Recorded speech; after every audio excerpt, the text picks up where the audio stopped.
तो आइए student start करते हैं अपनी आज की क्लास, जिसमें हम शुरू करने वाले हैं इंग्लिश ग्रामर की सीरीज। और इंग्लिश ग्रामर में आज की क्लास में मैं आपको इंट्रोडक्शन दूंगा पार्ट्स ऑफ स्पीच का। सो स्टूडेंट्स, आपको पता ही है पार्ट्स ऑफ स्पीच इंग्लिश में कितने इंपॉर्टेंट होते हैं और इसी को मिला के सभी सेंटेंसेस बनाए जाते हैं। सो आइए स्टूडेंट समझते हैं आज की क्लास में पार्ट्स ऑफ स्पीच का इंट्रोडक्शन। ज्यादा लंबी क्लास नहीं होगी, मैं कोशिश करूंगा बहुत छोटी क्लास लेने की, और आने वाले क्लासेस में मैं आपको सभी पार्ट्स ऑफ स्पीच के बारे में डिटेल इंफॉर्मेशन दूंगा। तो आइए स्टूडेंट्स शुरू करते हैं। आप देख सकते हैं मैंने एक डायग्राम बनाया है जिसमें सभी पार्ट्स ऑफ स्पीच के बारे में लिख दिया है। सो सबसे पहले इंग्लिश ग्रामर में पार्ट्स ऑफ स्पीच होता क्या है पहले ये समझेंगे। देखिए, स्पीच मतलब होता है कोई भी ऐसी चीज जिसका मतलब हो और जो इंसान बोल रहा हो। किसी भी भाषा में जब इंसान बोलता है तो इसका मतलब है कि वो स्पीच दे रहा है। अब भले ही वो किसी का नाम ही क्यों ना पुकारे या कोई भी ऐसी चीज बोले जिसका कोई मतलब नहीं है, लेकिन फिर भी सामने वाला समझ जाए। फॉर एग्जाम्पल, कभी कभी जब हमको चोट लगती है और दर्द होता है तो हम क्या करते हैं, हम ऐसी आवाज निकालते हैं कि आ लग गई। या सिर्फ आह भी बोलोगे तो आपको समझ आ जाएगा कि ये सामने वाले को दर्द हुआ है किसी वजह से। तो उसको बताने की वो आपको बताएगा या नहीं भी बताएगा तब भी आपको पता लग जाएगा कि कुछ ना कुछ गड़बड़ है। उसी तरह कभी कभी जब अच्छी खबर आती है कोई, तो उसमें क्या बोलता है सामने वाला कि वाह या हुर्रे, कुछ भी बोल सकता है। तो ऐसे में क्या होता है, ये जो शब्द होते हैं इनका कोई मतलब नहीं है लेकिन फिर भी समझ आ जाता है। तो मैं आपको ये बता रहा हूं कि सेंटेंस अगर बोल रहा है सामने वाला तो वो तो स्पीच होगी होगी, उसका तो मतलब ही बन रहा है। लेकिन कुछ ऐसे शब्द भी होते हैं जो सेंटेंस नहीं बनाते, जो कोई मतलब नहीं रखते, लेकिन फिर भी उसको स्पीच बोलते हैं। तो स्टूडेंट्स, इंग्लिश में स्पीच के 8 पार्ट किए गए, मतलब जो भी आप बोलते हैं वो इन 8 चीजों में से ही कुछ ना कुछ बोलते हैं। टेंसेस वगैरह तो बाद में आते हैं, टेंस तो वो समय के बारे में बताता है, लेकिन आप कुछ तो बोलोगे ना।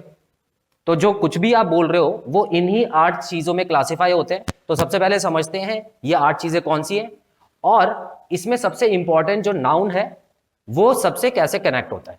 तो स्टूडेंट्स देखिए, नाउन जो कि बचपन से आपको बताया ही जाता है, नाउन का मतलब क्या होता है, किसी भी व्यक्ति, वस्तु, स्थान, भाव या किसी भी कार्य या उसकी क्वालिटी। क्वालिटी मतलब जो उसकी विशेषताएं होती हैं, तो उसको भी नाउन बोला जा सकता है। अब ये विशेषता वर्ड नाउन के लिए कैसे यूज होता है ये हम पढ़ेंगे जब नाउन को अच्छे से समझाऊंगा। तो बेसिकली कोई भी चीज ऐसी अगर आपको दिख रही है, कोई भी चीज जो दिख रही है आपको, वो तो नाउन है ही। साथ साथ जो चीजें आपको नहीं भी दिख रही हैं लेकिन आप उसको फील कर पा रहे हो तो वो भी नाउन होता है। एक एग्जाम्पल लेना चाहूंगा इसका, जैसे कि मान लेते हैं कि यहां पर जो चीजें दिख रही हैं, पहले उसका एग्जाम्पल ले लेता हूं। फॉर एग्जाम्पल, मुझे सन, जो सूरज है वो दिखता है। उसके अलावा मुझे टेबल और चेयर भी दिखती है। तो जितनी भी चीजें दिख रही हैं जिसको मैं छू सकता हूं और उसको महसूस भी कर सकता हूं और उसको देख भी सकता हूं, तो वो तो नाउन होता ही है। लेकिन कुछ ऐसी चीजें भी हैं जो दिखती नहीं है, सिर्फ महसूस होती है। कैसे? जैसे कि अगर मैं बोलता हूं एंगर, एंगर देखो, एंगर क्या होता है, गुस्सा। गुस्सा क्या होता है? गुस्सा कोई एक आदमी नहीं है या कोई एक पर्सन नहीं है जो कि आपके सामने आ गया, ऐसा कुछ नहीं होता। गुस्सा एक अंदर की फीलिंग है जो कि आपको किसी एक इंसान पे दिखाई देती है। क्लियर? उसी तरह सैडनेस, सैडनेस मतलब होता है दुखी होना। ठीक है, सैडनेस। देखो एक और वर्ड आता है सैड, वो एडजेक्टिव में आता है, बताऊंगा एडजेक्टिव क्या होता है वो भी बताऊंगा। सैड होना हो गया एडजेक्टिव, लेकिन सैडनेस मतलब दुख होता है। ठीक है, तो वो भी इसमें आ जाता है। अब ये दुख क्या है? कभी कभी होता है, हमेशा इंसान दुखी नहीं रहता, और ना ही दुख कोई ऐसा आदमी है जो आपके सामने आके खड़ा हो जाएगा। क्लियर? तो ये कुछ एग्जांपल्स हैं, हालांकि डिटेल में आगे चल के बात करेंगे। स्टूडेंट्स, आपको मैं बता दूं, नाउन सबसे इंपॉर्टेंट माना जाता है। क्यों? क्योंकि ये जो सभी चीजें हैं वो नाउन से कनेक्टेड है।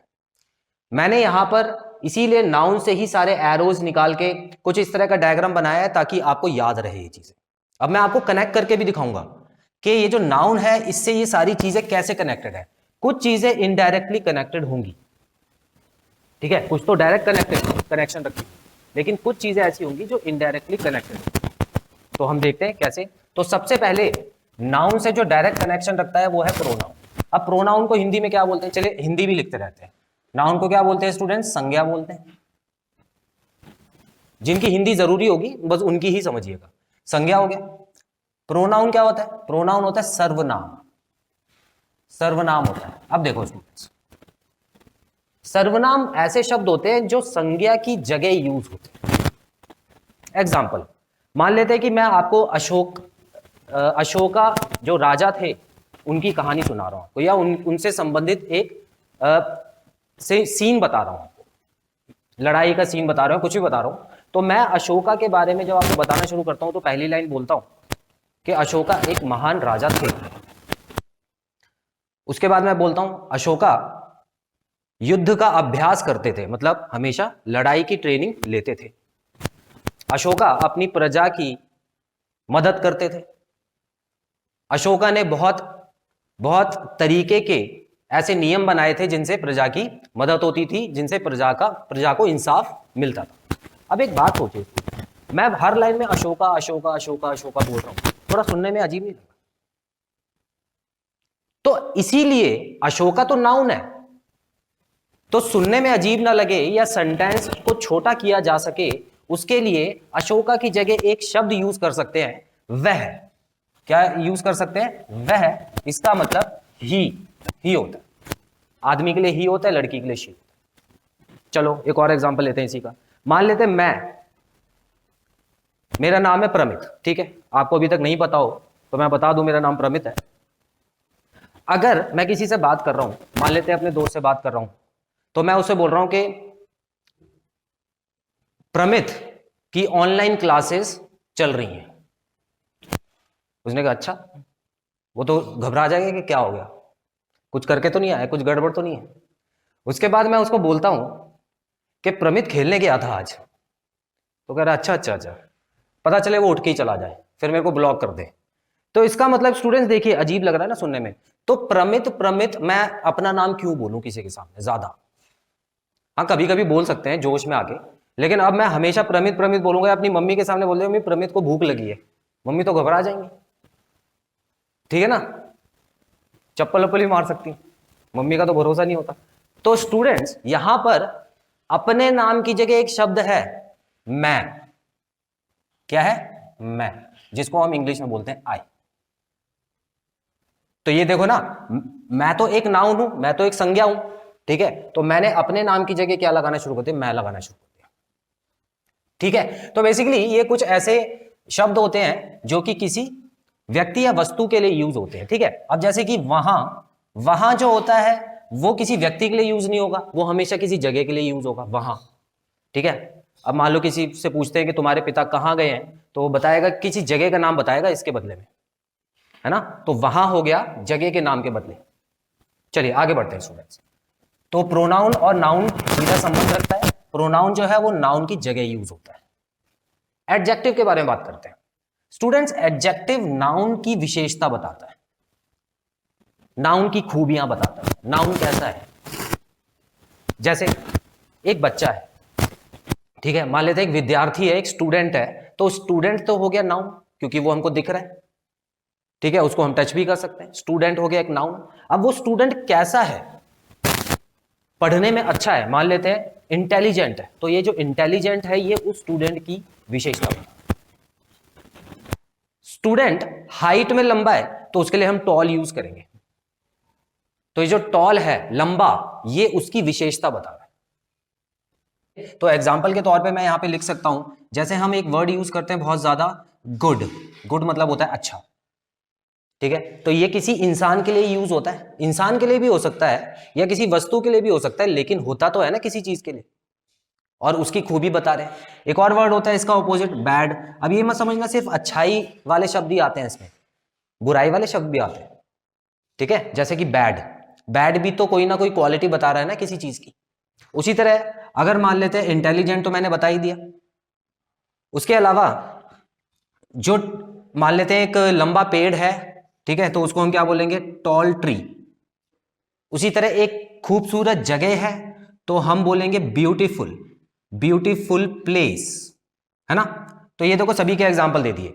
ये सारे एग्जाम्पल जो हैं बेसिकली जैसे कि गुड, बैड, ब्यूटीफुल, ये पर्सन के लिए भी यूज हो सकते हैं, किसी जगह के लिए भी यूज हो सकते हैं। ठीक है, बैड प्लेसेस भी होता है, कुछ ऐसी बुरी जगह भी होती हैं जिनको हम इंग्लिश में बैड प्लेसेस बोलते हैं। तो आपको समझ आ गया एडजेक्टिव का मतलब। तो स्टूडेंट्स एडजेक्टिव को हिंदी में बोलते हैं विशेषण, याद रखिएगा, विशेषण। और ये किसी ना किसी नाउन या प्रोनाउन की विशेषता बताते हैं। नाउन और प्रोनाउन एक ही चीज है, आपको बता दूं, नाउन और प्रोनाउन एक ही चीज है, बस फर्क इतना है कि ये शब्द इसलिए बनाए गए थे ताकि इनका बार बार यूज ना हो। तो जहां पर इसकी विशेषता बताएगा ना कोई शब्द, तो वो इसकी भी विशेषता अपने आप ही बताएगा। आगे बढ़ते हैं। वर्ब, वर्ब तो भाई सबसे ज्यादा जरूरी है, क्योंकि आदमी अगर मान लो कि कोई काम नहीं करेगा तो क्या होगा, तो उसका जिंदा रहने का कोई फायदा है, जीने का कोई फायदा है? बिल्कुल नहीं। तो हमको जीवन मिला है तो कोई ना कोई काम तो करेंगे, भले ही हम खाली बैठे हैं, हम सांस तो ले रहे हैं ना, भूख लग रही है, खाना तो हमारा हजम हो रहा है, हमारा दिल धड़क रहा है। तो जितने भी काम होते हैं ना वो वर्ब कहलाते हैं। अब स्टूडेंट्स कुछ काम ऐसे होते हैं जो इंसान जानबूझ के करता है, जैसे कि मैं आपको पढ़ा रहा हूं तो उसमें मैं जानबूझ के आपको पढ़ा रहा हूं। ठीक है, आप पढ़ रहे हो तो जाहिर सी बात है जानबूझ के पढ़ रहे हो, जबरदस्ती तो कोई है नहीं। उसके अलावा अगर मैं कुछ खा रहा हूं तो वो भी जानबूझ के खा रहा हूं। लेकिन कुछ ऐसे वर्ब भी होते हैं जो बिना जानबूझ के किए जाते हैं, जैसे कि एग्जाम्पल कि मैंने अभी आपको बताया खाना हजम हो रहा है या मेरा दिल धड़क रहा है। ठीक है, या ऐसा समझ सकते हैं कि सूरज उग रहा है, सूर्य उदय होता है तो सूरज उग रहा है, द सन राइजेस। तो जो सूरज उग रहा है उसको क्या कोई मेहनत लग रही है उगने में, या कोई काम कर रहा है, कोई उगा रहा है उसको, या खुद उग रहा है? खुद उग रहा है। पेड़ जब उगता है तो हमको बस पानी देना होता है, लेकिन बड़ा तो वो खुद ही होता है ना। तो कुछ ऐसी क्रियाएं भी होती हैं जो खुद होती हैं।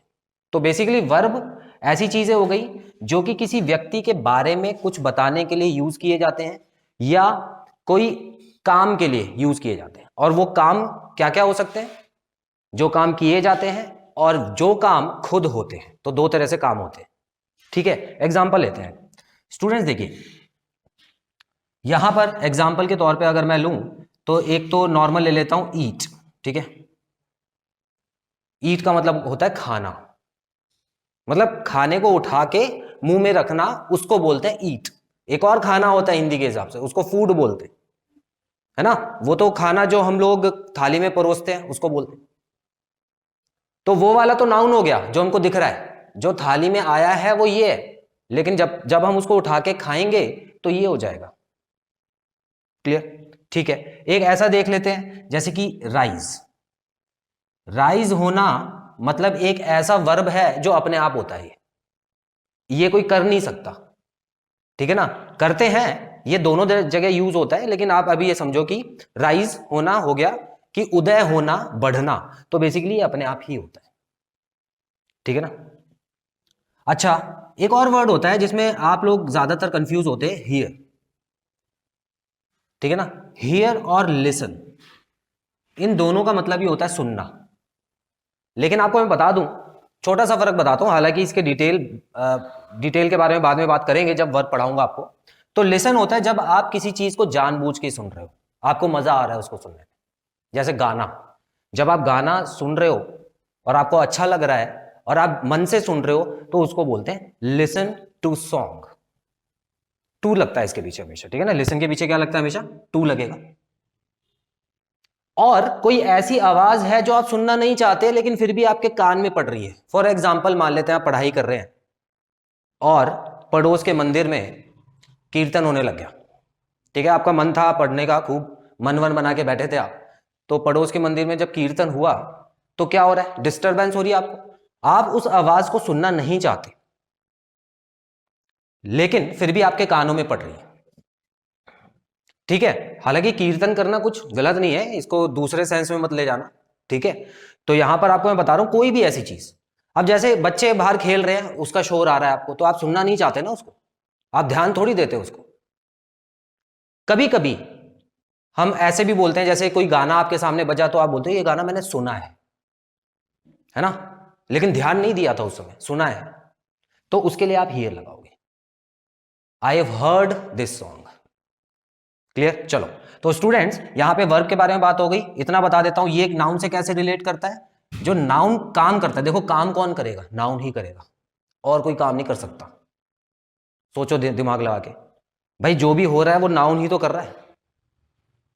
ऐसा कोई आदमी है जो नाउन नहीं है और वो काम कर रहा है? ऐसा हो ही नहीं सकता। तो इसीलिए जब ये कुछ काम करता है तो उसको वर्ब बोलते हैं। आगे बढ़ते हैं, एडवर्ब। स्टूडेंट्स देखो, एडवर्ब जो होता है इसमें देखो वर्ब आ रहा है, एक वर्ड आ रहा है वर्ब ऑलरेडी। तो ये तो ऐसे शब्द थे जो इसकी और इसकी विशेषता बताते थे। एडवर्ब ऐसा शब्द है जो वर्ब की विशेषता बताता है, ठीक है ना? वर्ब की, देखो ना एडवर्ब लिखा है तो वर्ब की विशेषता बताएगा। कहने का मतलब, अब देखो एक आदमी दौड़ रहा है, ध्यान से समझना, एक आदमी दौड़ रहा है तो दौड़ने को क्या बोलेंगे? है ना, वर्ब बोलेंगे। तो दौड़ रहा है तो वर्ब हो गया। अगर मैं बताना चाहता हूं कैसा दौड़ रहा है, तेज दौड़ रहा है, धीरे दौड़ रहा है, कैसा दौड़ रहा है, तो उसके आगे एक शब्द लगाऊंगा, फास्ट या स्लो, है ना? तो ये जो फास्ट और स्लो है, तेज या धीरे, ये किसके बारे में बता रहा है? उसकी क्रिया के बारे में बता रहा है, जो वो काम कर रहा है, तो उसकी विशेषता बता रहा है, नहीं बता रहा? ठीक है, तो ये जो शब्द है ये इसकी विशेषता नहीं बताएगा कभी भी, नाउन की विशेषता नहीं बताएगा। नाउन जो काम कर रहा है वो काम कैसा कर रहा है उसकी विशेषता बताएगा। एग्जाम्पल, जैसे मैंने आपको एग्जाम्पल बता दिया, जैसे ही इज रनिंग फास्ट, ठीक है, तो वो बहुत तेज दौड़ रहा है, तो ये जो फास्ट है ये रनिंग की विशेषता। क्लियर? ये और भी चीजों की विशेषता बताता है, एक एडजेक्टिव की भी विशेषता बताता है। अब इसका भी एग्जाम्पल ले लेते हैं। देखिए दो शब्द होते हैं, देखो गुड मैंने बताया था ना क्या होता है, गुड बताया था ना, क्या होता है? एडजेक्टिव होता है। कोई इंसान ही गुड होता है, लेकिन अगर आप गुड से संतुष्ट नहीं हो, आप और अच्छाई करना चाहते हो उसकी, तो क्या बोलते हैं? वेरी गुड बोलते हैं ना। तो इसके आगे अगर मैं वेरी लगा देता हूं स्टूडेंट्स, तो देखो मान लेते हैं एक बॉय था संज्ञा, एक गुड बॉय था, तो गुड जो है वो संज्ञा की विशेषता बता रहा है, एडजेक्टिव हो गया। कितना अच्छा है? बहुत अच्छा, तो ये जो बहुत है ये इसकी विशेषता बता रहा है, तो ये एडजेक्टिव की विशेषता। क्लियर? हालांकि और भी शब्द है जिनके बारे में हम बाद में बात करेंगे। ठीक है, एक और चीज समझो, तो दो चीजों की विशेषता तो समझ आ गई आपको, एक और चीज की विशेषता बताता है खुद की। अब खुद की कैसे बताता है, देखो ध्यान से, इसी सेंटेंस में अगर मैं लगा दूं he is running very fast, ध्यान से समझना, he is running very fast, देखो ध्यान से, रनिंग वेरी फास्ट। अभी आपको मैंने बताया था जो रनिंग होता है, रनिंग क्या होता है? वर्ब होता है। इसकी विशेषता कौन बता रहा है? फास्ट। कैसा दौड़ रहा है? तेज दौड़ रहा है। तो जो वर्ब की विशेषता बताता है वो क्या हो गया? एडवर्ब हो गया। एडवर्ब हो गया नहीं, तो एडजेक्टिव तो नहीं है, एडवर्ब है। एडवर्ब की विशेषता कैसा दौड़ रहा है? बहुत तेज दौड़ रहा है। तो देखो तीन चीजों की विशेषता बता रहा है एडवर्ब, एक तो नॉर्मल वर्ब की विशेषता बता रहा है, और एडजेक्टिव की विशेषता बता रहा है, और खुद की विशेषता भी बता देता है कभी कभी। क्लियर? आगे बढ़ते हैं स्टूडेंट्स। प्रीपोजिशंस क्या होता है? अच्छा हाँ, ये तो मैंने बताया नहीं कि एडवर्ब नाउन के साथ कैसे लिंक करता है। देखो स्टूडेंट्स, ये सारी चीजें जब नाउन के साथ लिंक करती हैं तो एडवर्ब इनडायरेक्टली लिंक करता है। अगर नाउन नहीं होगा तो ये सारी चीजें नहीं होंगी, तो इसका मतलब एडवर्ब भी वहां पे खत्म हो जाएगा। तो बेसिकली एडवर्ब एक ऐसी चीज है जो इनडायरेक्ट लिंक बिठाता है, लेकिन नाउन के साथ लिंक्ड जरूर है। ठीक है, प्रीपोजिशन क्या होता है? प्रीपोजिशन नाउन के बारे में बताता है या नाउन की पोजीशन के बारे में बताता है। बेसिकली पोजीशन आ रहा है ना इसमें, एक वर्ड पोजीशन, नाउन कहां पर है। ठीक है, अब जैसे कि मैं एक क्लास के अंदर हूं, तो ये जो अंदर वाला शब्द है ना, कहां पे हूं? अंदर। ये जो अंदर है ये क्या बता रहा है? पोजीशन बता रहा है मेरी। अगर कोई चीज टेबल के ऊपर रखी है तो जो ऊपर वाला शब्द है क्या बता रहा है? बुक की पोजीशन बता रहा है। ठीक है, तो ये जो ऊपर नीचे आगे पीछे दाएं बाएं साथ दूर पास, ये सारे जो शब्द होते हैं स्टूडेंट्स, ये पोजीशन बता रहे किसी चीज की। और ये जो पोजीशन बताने वाले शब्द होते हैं वो होते हैं प्रीपोजिशंस। बहुत सारे शब्द होते हैं, जैसे कि इन हो गया अंदर, आउट हो गया बाहर। उसी तरह बिटवीन होता है बीच में, ठीक है ना, ये भी पोजीशन बता रहा है। अब कोई आपका दोस्त किसी दो लोगों के बीच में बैठा है तो आप बोलोगे कि बिटवीन का यूज करोगे वहां पे, he is sitting between two persons. Near हो गया पास, और फार हो गया दूर। तो ये सब क्या बता रहे हैं? पोजीशन बता रहे हैं किसी चीज की। बहुत सारे होते हैं प्रीपोजिशन, 50 से भी ज्यादा होते हैं, 50-60 होते हैं। सभी के बारे में पढ़ाऊंगा जब मैं टॉपिक शुरू करूंगा। तो प्रीपोजिशन समझ आ गया। तो देखो नाउन से कैसे लिंक है कि ये नाउन की पोजीशन बताता है। हालांकि पोजीशन बताने वाला मैंने याद करने के लिए बताया आपको, डेफिनेशन में लिखा है कि किसी नाउन को के बारे में बताता है, और क्या बताता है कि नाउन सेंटेंस में बाकी शब्द जो हैं उससे कैसे रिलेट करता है। एक नाउन होता है और सेंटेंस में बाकी शब्द भी होंगे, तो उससे कैसे रिलेट करता है। ठीक है, तो ये होता है प्रीपोजिशन। चलिए, तो ये भी समझ आ गया। कंजंक्शन, कंजंक्शन बड़ा सिंपल है। कंजंक्शन ऐसे शब्द होते हैं जो दो वाक्यों को या दो शब्दों को जोड़ने के काम आते हैं, दो सेंटेंसेस को जोड़ने के काम आते हैं। ठीक है, कभी कभी क्या होता है, एक सेंटेंस बोलना काफी नहीं होता, हमको दो सेंटेंसेस साथ में बोलने होते हैं। ठीक है, तो उसके लिए, ताकि हम आराम से बोल पाए, दो सेंटेंसेस को जोड़ पाए, तो इसलिए कंजंक्शन बना हुआ है। कंजंक्शन में सबसे कॉमन कंजंक्शंस कौन से यूज करते हैं आप? एंड यूज करते हैं, और यूज करते हैं, बट यूज करते हैं, बिकॉज तो सबसे ज्यादा यूज होता है, बहाने मारने में तो सबसे ज्यादा बिकॉज यूज होता है, क्योंकि।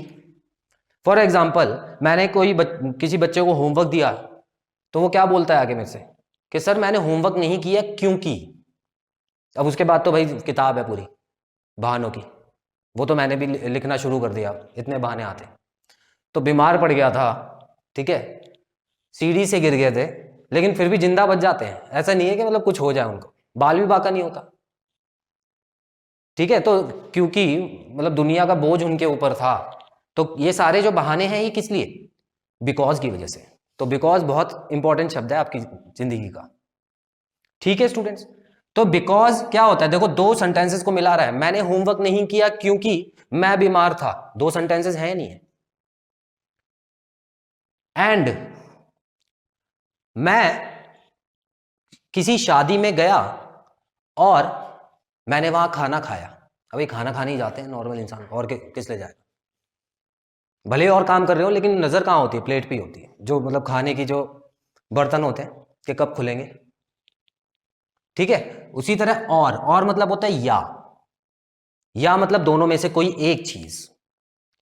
फॉर एग्जाम्पल, मुझे सुबह कॉफी या चाय में से कुछ भी दे दो, या दे देना। तो दो चीजों में से बीच में ऑप्शन आ गया ना, तो दो चीजों को जोड़ रहा है, कॉफी या चाय, दोनों ही चलेगी। तो ऐसे बहुत सारे कंजंक्शन होते हैं जिसके बारे में डिटेल में बात करेंगे आगे। तो कंजंक्शन जो है, कंजंक्शन नाउन से कैसे जुड़ा हुआ है?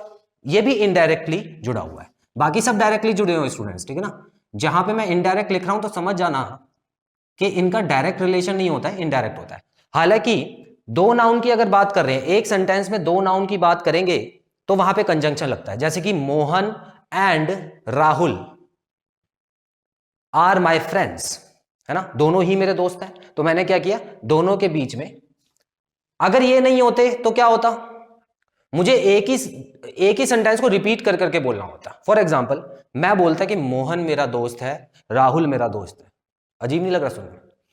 छोटा कर देते हैं ना, मोहन और राहुल मेरे दोस्त हैं। ठीक है, चलो, तो ये कंजंक्शन का यूज आपको समझ आ गया स्टूडेंट्स। इंटरजेक्शन बड़ा सिंपल है समझने में। इंटरजेक्शन के बारे में इंट्रोडक्शन अभी जब दे रहा था, स्टार्ट की थी क्लास, तो मैंने बोला था कि हाय चोट लग गई, बोला था ना ऐसा कुछ। तो वही है, ये ऐसे शब्द होते हैं use to tell the feelings, मतलब इनका कोई अर्थ नहीं है, लेकिन ये अगर कोई आपके सामने बोल दे तो आपको समझ आ जाएगा उसके बारे में। ठीक है ना। तो इसके एग्जाम्पल्स क्या है? एग्जाम्पल्स क्या है स्टूडेंट्स? एग्जाम्पल होते हैं हुर्रे। हुर्रे जैसे पंजाबी बोलते हैं बल्ले, या हम लोग बोलते हैं कि अरे वाह मजा आ गया, जब हमको खुशी होती है किसी चीज की। ठीक है, तो उसकी जगह हुर्रे यूज होता है इंग्लिश में। अब इंग्लिश वाले आपको पता है ना तरीके के लोग होते हैं, तो उन्होंने शब्द बना रखे हैं, हम तो कुछ भी बोल देते हैं। ठीक है, अब मैं सारी चीजें नहीं बताऊं क्या बोलते हैं। अब देखो, अब मान लो कि किसी को दर्द हो रहा है, ठीक है ना, तो हिंदी में क्या बोलते हैं? हाय। और इंग्लिश में क्या बोलते हैं? अलास। ठीक है ना, इंग्लिश में ये वर्ड बोला जाता है। उसी तरह अगर शाबाश, देखो शाबाश भी एक ऐसा शब्द होता है जो अगर किसी को बोल दो तो एक शब्द से ही वो खुश हो जाता है, होता है ना। तो शाबाश एक इंटरजेक्शन ही है, एक ही शब्द में फीलिंग छुपी हुई है। तो शाबाश को इंग्लिश में बोलते हैं ब्रावो, याद रखना, ब्रावो। ठीक है, और ये कौन यूज करता है? ये सारी चीजें कौन बोलता है? ये आवाजें कहां से निकलती हैं? इनके मुंह से निकलती हैं, नाउन के मुंह से, है ना। ठीक है, तो इस तरह से ये जो इंटरजेक्शन है ये भी नाउन के से कनेक्टेड होते हैं। Clear students? तो इस तरह से मैंने आपको 8 पार्ट ऑफ स्पीच करा दिए हैं। पार्ट ऑफ स्पीच में इतना ही है, हालांकि पूरी इंग्लिश इसमें नहीं है, क्योंकि इसको सही तरह से यूज करने के लिए बहुत सारी चीजें होती हैं। टेंसेज होते हैं, एक्टिव पासिव वॉइस होती है, डायरेक्ट इनडायरेक्ट स्पीच होती है। उसके बाद कुछ पास्ट पार्टिसिपल वगैरह जो कि हम वर्ब में पढ़ेंगे, वो सारी चीजें होंगी जिसमें आप डिटेल में समझोगे इस चीज के बारे में।